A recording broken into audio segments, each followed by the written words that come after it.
મિત્રો, આ વિડીયો આપણે સેજલ પંચાલ માટે બનાવીએ છીએ કેમ કે 21/4/2024 રોજ તેમનું નિધન થયું છે। આ મિત્ર તે એકદમ સત્ય હકીકત અને માહિતી છે કારણ કે તેઓ માનસિક રીતે અસ્વસ્થ હોવાના કારણે 21/4/2024 રોજ તેમનું અવસાન થયું છે અને આપણે ભગવાન પાસે પણ એટલીક જ પ્રાર્થના કરીએ છીએ ભગવાન તેની આત્માને શાંતિ આપે।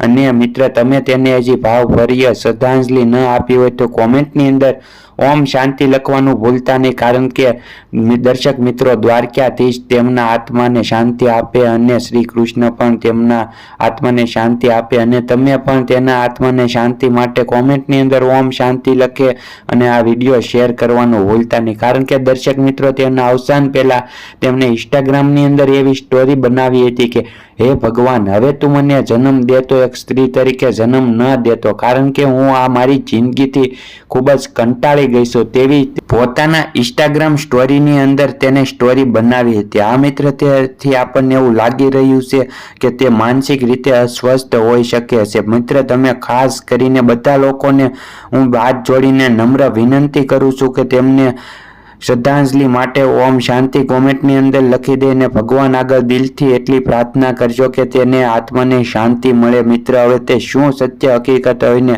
તેના મૃત્યુ પાછળનું કારણ શું હોય આપણને તો હજી બહુ ખબર નહીં અને તમને ખબર હોય તો કોમેન્ટ કરીને લખજો। અને મિત્ર, આ વિડીયોને લાઇક ન કરો તો કાંઈ નહીં, શેર ન કરો તો કાંઈ નહીં, ચેનલ સબસ્ક્રાઈબ ન કરો તો કાંઈ વાંધો નહીં, પણ કોમેન્ટની અંદર ઓમ શાંતિ લખવાનું ભૂલતા નહીં। નમસ્તે, ફરી એક વિડીયોમાં પાછા મળીશું।